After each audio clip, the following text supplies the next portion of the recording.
I can welcome to our readers Martin from Dark Essence Records, calling in from Norway at home, I think.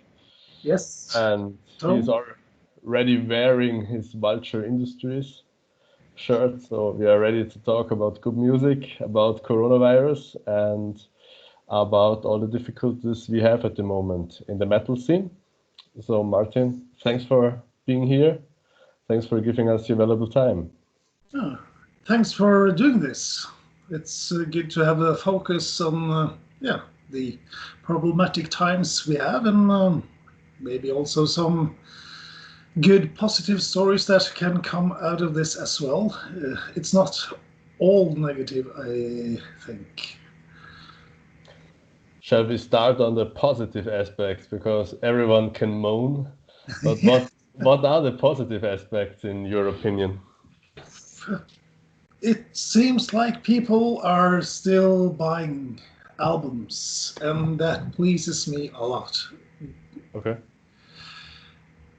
Yes, we all miss the live scene and seeing bands live and yeah, all that festivals. I've already missed several festivals that I wanted to go to, but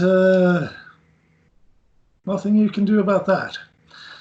But me myself, I'm still buying a lot of albums. I'm probably buying more albums now than before, and it's we have had at least in our web shop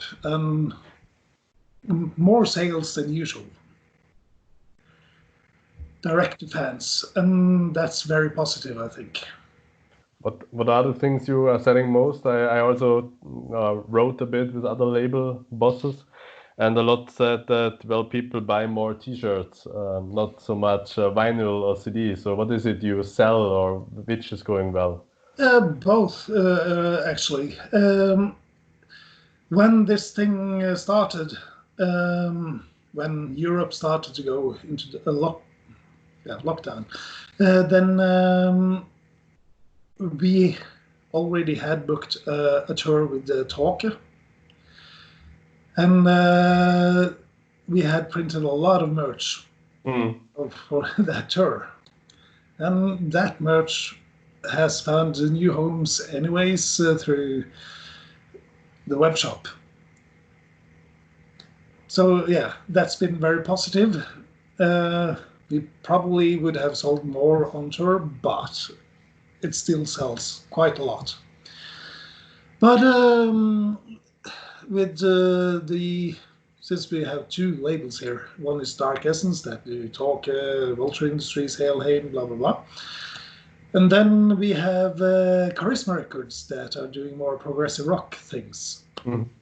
and we have some strong releases there coming out, and none of them are really touring bands. So we found out we have to stick with the release schedule because when everybody else are postponing their releases, all the bigger bands are going to release them later. So it's going to be a queue of big releases coming out in the fall or next year. So we stuck to our release plan, and the pre-sales for the coming albums with bands like Airbag or Arabs in Aspic and Shaman Elephant has been very good, really good. Okay. Yeah. Maybe two aspects to stay with the progressive rock and charisma. Didn't you have any kind of problems, like with the factories who actually make the vinyl, who make the CDs, who produce all the stuff? We had a couple of labels here in Germany who, well, couldn't produce their albums in time or are faced with some difficulties to get all the parts together from the logistics. You know what I mean? Did you have that in Norway or in your um, No, our printing companies are all in Europe, but what we've seen is that we have less queue. The queue to print vinyls have been quite massive the past Mm. years, but yeah, so far well the past months, it's been less queue. We have gotten our albums quicker, and that's Okay. been That's the good part. Yeah. The thing, since Norway is outside of the EU and all that, and the Norwegian postal service is insane. The Norwegian prices to send stuff is bonkers. So last year we moved our web shop warehouse to Spain, and so all the European orders are shipped from Spain. That has been the not very positive thing because they have been in real lockdown and they haven't sent out anything for a month. So we had orders piling up, and now it's going out. Yeah, that was actually my second point because I was looking forward to the Take Kampfart tour. And so as you know, I also bought some merchandise from the store. Yeah. And so I just got the information a couple of days that Spain is now sending out my hoodie. And I was actually hoping to have it today, but I don't, so I cannot do the interview in the Take hoodie. But I guess we will survive, that's okay. So the reason, that was actually my question, the reason to move your warehouse to Spain was simply the shipping prices. Shipping prices, okay. And yeah, also customs, all that.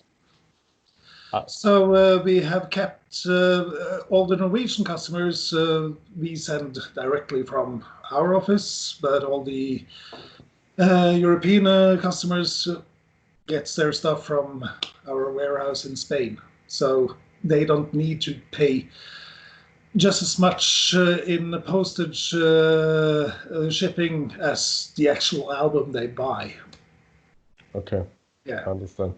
Because to send one album from one vinyl from Norway to Germany, for example, that's €20.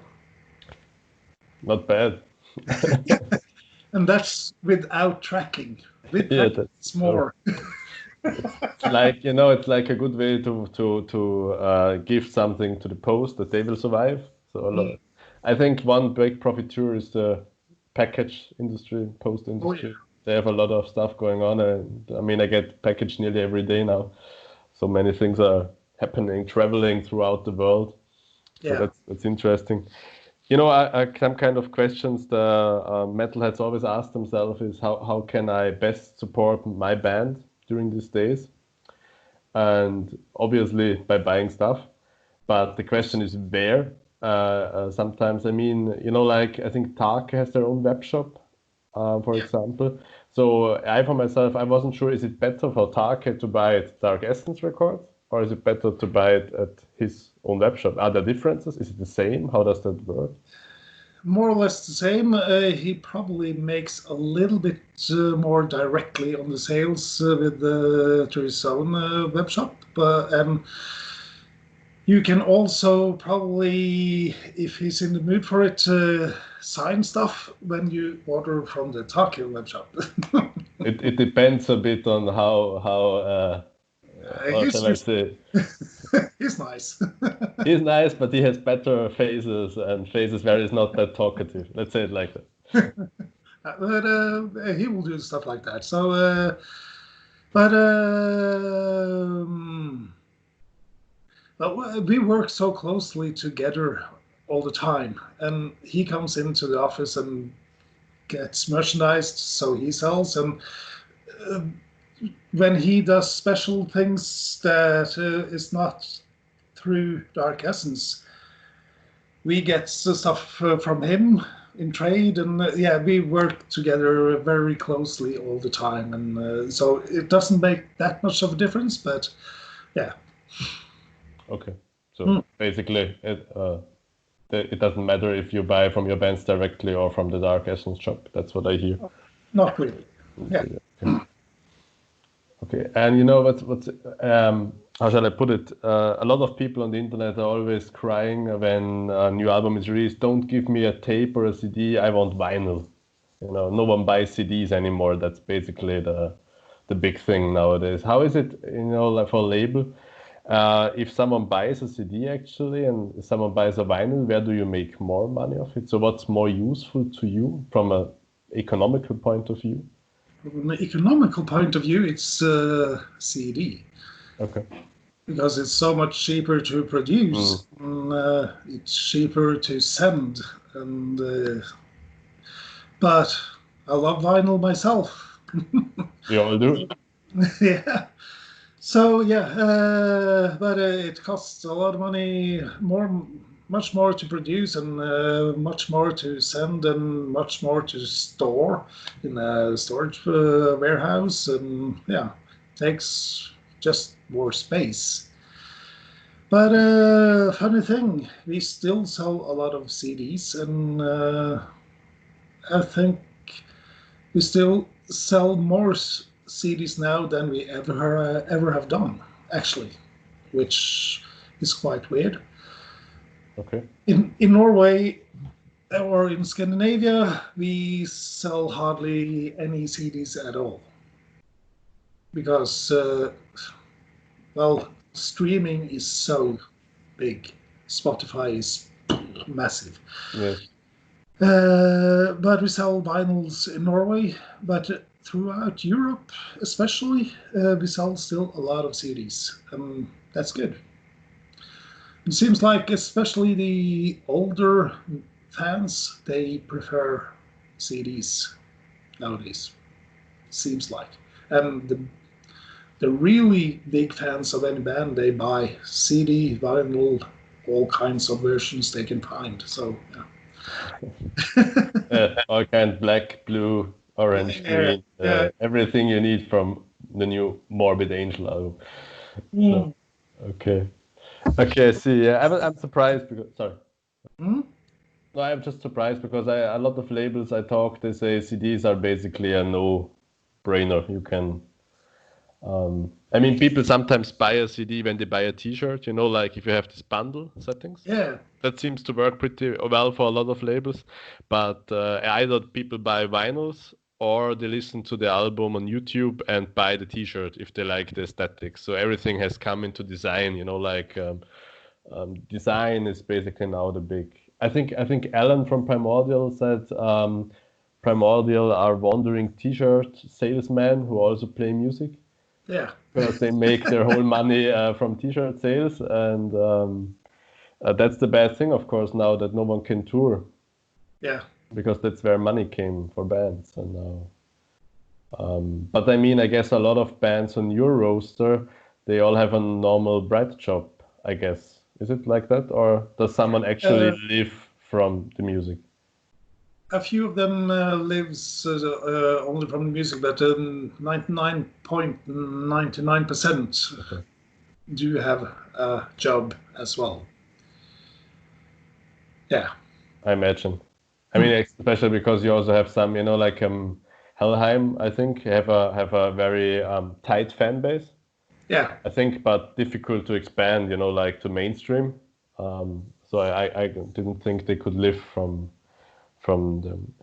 But when such a tour is cancelled, like Tak and Kampfar, does that hit you hard economically, apart from the merchandise, or is it something you can just say, okay, we do it a year later as it is now done, or is it a real problem for you and Tak? It's not depends on how long this situation lasts, but that tour has been set up again in January. So we hope everything is more or less back to normal then, and then they can do it. So yeah, it hits us, of course, but it's not that hard. The welfare system in Norway is quite good, so the musicians have got help from that. Okay. And as a label, we also do. Talk is one of the bands that we also do booking and that stuff. So we lose our percentage of the income tours like that, and it's not that much, so it doesn't hurt the label that much. But of course, it's tight all the time, everywhere. So all income is welcome. Yeah. That's how it is in the metal scene, is it not? Yeah, it is. It's indeed. But how do you think will it progress? I mean, let's say in autumn we can do again a few tours. Do you think people will just come as they did half a year ago, or will it be will a lot of people be afraid of coming? How do you think this is going to turn out? I think it's going to be different, at least. I don't think, especially in the metal scene, that people will be that afraid, really. Of course, it's a health issue. If you have bad health, you don't want to risk anything. But it's going to be different, at least. I think in September it's going to be. I think that's a little bit too early, really. Like today, the cultural minister said that, yeah, we can open for cultural gigs with up till 50 people. Okay. Yeah. It's enough for some black metal bands, let's be honest. Probably, but like Corona or so, I don't know. Then again, all the borders are still more or less closed, so I'm not sure if they're going to be that open in September either. So metal fans tend to travel quite a lot, to go to gigs or festivals, and that's not going to happen this year, I think. It's going to be very local stuff going on, maybe later this year. That's what I think, but I hope it's going to be faster. But yeah, that's actually something interesting. I think we should shortly talk about that. I heard a little bit when talking that some people hope that it might, that the focus will be less on the really big festivals in the future and go back to the local scene, so that more local concerts will actually be more interesting than like people not going to smaller concerts now because they have Wacken, they have the really big stuff, they save their money, everything for the big festivals, and now things will likely go back to your local scene, your local club, your local bands more, because that's the first stuff that obviously will work, because you cannot start planning a tour if you don't know if the border to Slovakia will be opening. You have no clue what to do. So how do you see this? Do you think it could strengthen local metal scene, like also have a positive effect? I haven't really thought about that, but I think that's a very interesting idea. That, yeah, that's probably an effect of the whole situation that might happen. Yeah. I have to think a little bit more about this. It's good if you take something with you from an interview, Yeah. I'm also unsure. I just think it could be true because I know that some bookers obviously say I don't risk booking now a Europe tour because if I can't enter Italy in October, yeah, very bad. And I need, some kind of security for planning. It costs a lot of money. So people will maybe focus more on, like 3 local gigs somewhere. Like I play, I don't know, Berlin, Hamburg, don't know, or Oslo, Bergen, stuff like that. So and people will be hungry to gigs, I think. Yeah. So I will drive to this gig, even though I don't like the band that much. But hey, come on, it's a heavy metal concert. Do it. So maybe this will have a positive effect, but I'm not sure. I don't know. Yeah, I believe that will be one side of it, yes.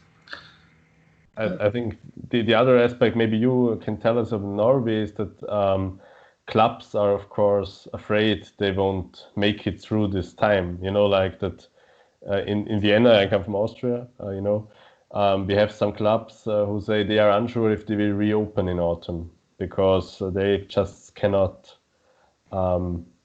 carry the economical burden now. So a lot of us, including me, are afraid that some of our famous bars and gigs and concert hubs will be closed. Is there a danger in Norway? Oslo is of course famous for some clubs, Bergen also. I don't know, how is it in Norway? Yeah, that's a huge possibility. Of course, there's been a lot of crowdfunding Yeah. in the past month, but how long will that last? That's a question. Another thing has been all the live streaming concepts. It's been both good for the artists and the clubs and technicians and everything around, really.